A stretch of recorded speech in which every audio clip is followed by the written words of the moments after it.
Prince Harry and Meghan took New York by storm last week as they carried out their first ever joint public visit to the Big Apple. Their tour culminated in a 6-minute-long appearance on the stage of Global Citizen Live, a 24-hour-long event calling for COVID vaccine equity. The Duke and Duchess of Sussex took turns as they delivered a speech in which they clearly stated everyone around the world has a fundamental right to get this vaccine.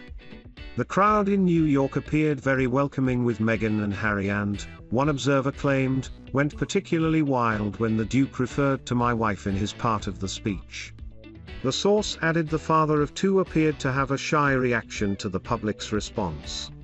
They told People magazine, when he referred to my wife in his address, the crowd went crazy with screaming. He seemed shy and then he pulled her into him. The crowd loved that. Global Citizen Live took place simultaneously on different stages across the world, including in London, Paris, and Rio. During their speech, the couple shared a summary of the discussions they held with experts in the vaccine field and COVID-19 worldwide response during their New York trip. Harry said, "They said many countries are ready to produce vaccines at home, yet they aren't allowed to, because ultra-wealthy pharmaceutical companies are not sharing the recipes to make them. These countries have the means, the ability and the workers to start manufacturing. All they are waiting for is the vaccine intellectual property to be waived and for the vaccine technology to be transferred over."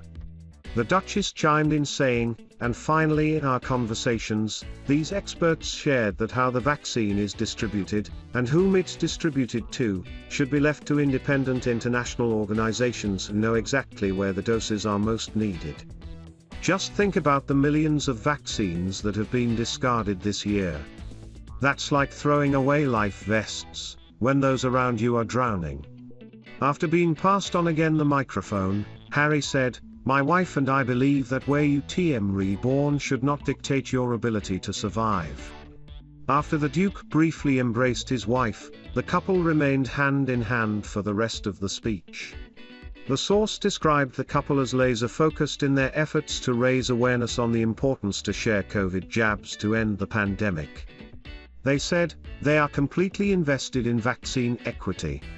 They were laser-focused, that was what they wanted to deliver on. They led the charge on vaccine equity.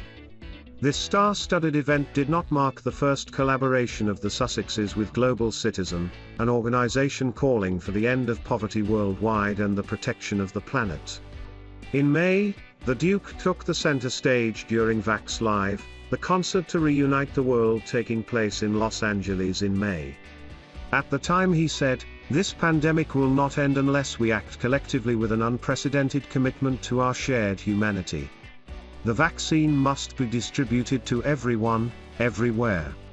We cannot rest or truly recover until there is fair distribution to every corner of the world." Meghan and Harry were appointed co-chairs of the event, and as such appealed to big pharmaceutical companies in an open letter to share vaccine doses with developing countries. They also launched a campaign on the second birthday of Archie on May 6, which raised $3.5 million for Gavi, the Vaccine Alliance, a public-private global health partnership aiming at increasing access to immunization in poor countries. Last week, the couple appeared in public for the first time together in months as they started their whirlwind visit to New York City. During her meeting with the Deputy Secretary General of United Nations, Amina Mohammed, Meghan was spotted wearing a necklace from jeweler Alimdara. The necklace, according to a jewelry expert, is a 450 hamsa hand, which is famed for countering negativity. Former Tatler journalist Mariella Tandy told Mail Online, "It's got an evil eye on the chain and the hand of hamsa, so you get double protection. We get a lot of them gifted when someone is pregnant, and sometimes they buy an evil eye for the baby as well." The Duke and Duchess of Sussex came under fire for behaving like they're doing a royal visit despite stepping down as members of the firm. In a debate on Jeremy Vine, panelist Nana Akua branded the couple's behavior sickening as they attended several meetings with leading politicians, despite stepping down from the royal family in 2020. When asked about the Duke and Duchess of Sussex's recent appearance, panelist Nana Kua said, "To be honest with you, I'm absolutely sick to my back teeth of this couple if I'm totally honest with you. I mean, why on earth? They don't want to be royal, they didn't want the publicity, now here they are once again, having taken private jets again to do this. They've got all this thing going on, behaving as though they're doing a royal visit, the very thing that they didn't want to do in the UK. I just find it all a bit sickening." Harry and Meghan arrived in New York last Wednesday evening and embarked on a 3-day tour of the city. On Thursday morning, they visited the One World Trade Center, where they were joined by New York's Mayor, Bill de Blasio, and the New York State Governor, Kathy Hochul. The couple participated in a photo call both inside and outside the building, before visiting the 9/11 Museum and laying a wreath of white roses for the victims of the 2001 terrorist attacks. Following this, they held a meeting with Linda Thomas Greenfield, the U.S. ambassador to the UN, and participated in a roundtable discussion with the World Health Organization. In a statement released afterwards, the Sussexes said, "In this room, we had a number of the foremost leaders on public health, pandemic preparedness, scientific progress, and community building. Today's meeting was a much appreciated opportunity to learn from some of the most respected experts who are working tirelessly to end this pandemic. Building on ongoing conversations we've had with global leaders over the past 18 months, today further reinforced our commitment to vaccine equity." The couple's final engagement took place on the Saturday evening, when they appeared at the Global Citizen Live concert to urge world leaders to develop a program to deliver vaccines to impoverished nations. In a highly political speech, the Duke and Duchess of Sussex hit out at the ultra-wealthy pharmaceutical companies for not sharing the details of their vaccines. Meghan and Harry also faced another wave of criticism for their gas-guzzling use of private jets. Australian radio host, Kyle Sandilands, slammed the couple and said, "There's the Duchess and Dookie of Broke, or whatever they are, over in New York. Flying in a private jet over to New York to save the planet, everyone." Prince Harry came under scrutiny earlier this summer, after he took a 2-hour private jet to Aspen, Colorado, to play in a charity polo match.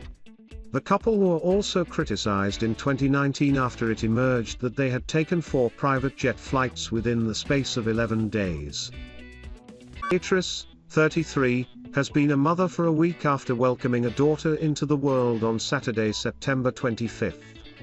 The baby girl was born at 11:42 p.m. at the Chelsea and Westminster Hospital in London.